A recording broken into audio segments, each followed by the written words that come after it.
Imagine being the most powerful man on earth. You control the largest empire in human history. You have unlimited wealth, legions of armies at your command, and millions of people who bow to your every word. Now imagine writing a private journal telling yourself that none of it matters. That's exactly what Roman Emperor Marcus Aurelius did nearly 2,000 years ago. In his private journal, never meant for anyone to read, it became one of the most influential and powerful self-help books in human history. It's called Meditations. And today, I'm going to break down everything you need to know about this book so you can apply the principles for yourself. Let's get into it. Marcus Aurelius ruled Rome from 161 to 180 AD. But here's what makes him different from every other emperor. He was first and foremost a philosopher, a student of Stoicism, an ancient Greek philosophy that taught people how to live with wisdom, courage, and inner peace. During his reign, Marcus faced constant warfare, a devastating plague that killed millions, betrayal from those who were closest to him, and the death of multiple children. And through all of it, he wrote, not speeches, not propaganda, just honest, raw notes to himself about how to be a better person and handle the chaos happening in his life. His personal journal became Meditations. The crazy part? He never intended it to be read by anyone. These were private reminders, almost like ancient sticky notes for his soul. And that's exactly why this book hits so hard. Lesson 1. The obstacle is the way. Here's the most famous idea from the entire book, and I need you to really hear this. Marcus wrote, the impediment to action advances action. What stands in the way becomes the way. What he's saying is revolutionary. The thing blocking you isn't separate from your path. It is your path. That job rejection, it's teaching you resilience. That breakup, it's building your self-worth. That failure, it's your greatest education. Marcus dealt with plagues, wars, and constant death. But he didn't complain about his obstacles. He used them. And here's the tactical takeaway. Next time something goes wrong, don't ask, why is this happening to me? Ask, what is this teaching me, and how can I use this? That mental shift is the difference between a victim and a victor. Lesson 2. Control what you can, accept what you can't. This is the foundation of Stoic philosophy, and Marcus returns to it constantly. He writes, you have power over your mind, not outside events. Realize this, and you will find strength. Think about what stresses you out. Right now, think about it. I guarantee 90% of that stress comes from things completely outside of your control. You can't control things like what people think of you, the economy, other people's actions, traffic, weather, the past. You can never control any of it. But here's what you can control: your effort, your attitude, your response, your choices, your character.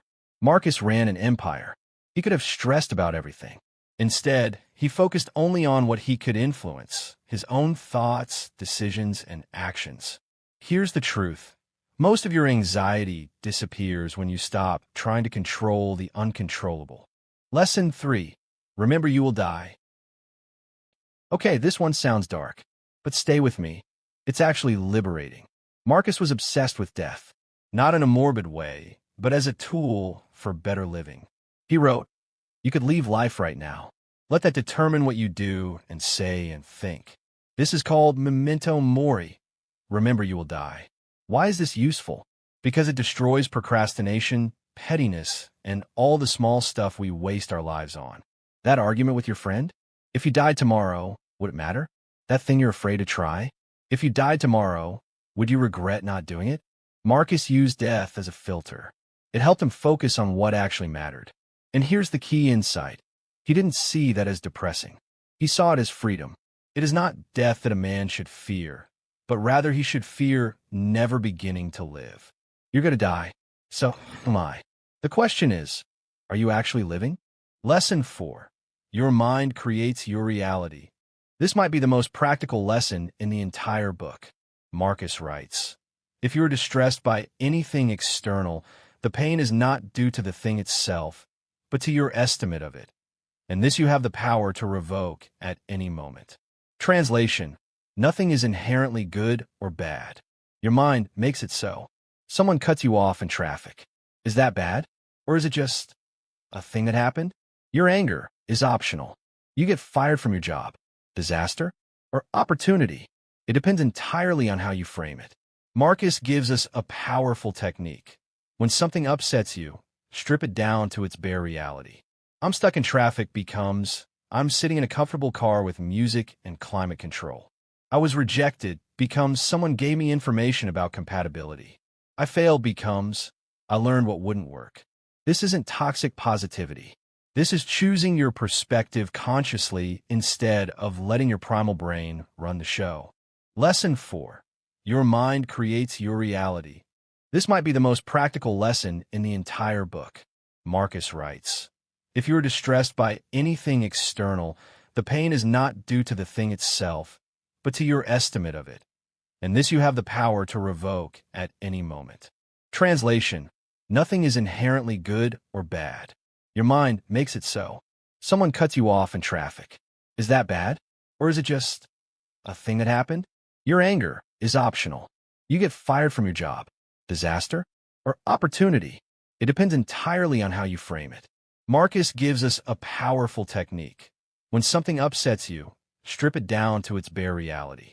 I'm stuck in traffic becomes I'm sitting in a comfortable car with music and climate control. I was rejected becomes someone gave me information about compatibility. I failed becomes I learned what wouldn't work. This isn't toxic positivity. This is choosing your perspective consciously instead of letting your primal brain run the show. Lesson 5. How to handle difficult people. Let's be honest. Dealing with people is hard, even in the best of circumstances. And Marcus, who dealt with politicians, generals, and backstabbing elites, knew this better than anyone. His advice is counterintuitive but genius. When you wake up in the morning, tell yourself, the people I deal with today will be meddling, ungrateful, arrogant, dishonest, jealous, and surly. Sounds pessimistic, right? But here's the twist. He continues, they're like this because they can't tell good from evil. But I have seen the beauty of good and the ugliness of evil, and have recognized that the wrongdoer has a nature related to my own, and so none of them can hurt me. Marcus is saying, don't be surprised when people act badly. Expect it. But also remember, they're human, just like you. They're struggling with their own fears, insecurities, and ignorance. And here's the powerful part. Their behavior says nothing about you. Only your response does. The best revenge is not to be like your enemy. Don't let someone else's darkness extinguish your light. Lesson 6. Stop talking. Start doing. Marcus was a man of action, and he had zero patience for people who just talked about being good. His most direct quote, waste no more time arguing about what a good man should be. Be one. That's it. That's the lesson. Stop reading about productivity. Be productive. Stop watching videos about fitness. Go out and exercise. Stop talking about your dreams. Take the first step. Marcus wrote meditations for himself. He didn't lecture others. He held himself accountable. And that's the Stoic way. Judge yourself by your actions, not your intentions. Here's what blew my mind about meditations. The most powerful man in the world, 2,000 years ago, struggled with the same things you and I do. Anxiety, frustration, fear of death, difficult people, finding meaning. And his solutions? They're timeless. Control your mind. Accept what you can't change. Use obstacles as fuel. Remember, life is short. Choose your perspective. Be kind to difficult people. And stop talking, start living. That's Meditations by Marcus Aurelius.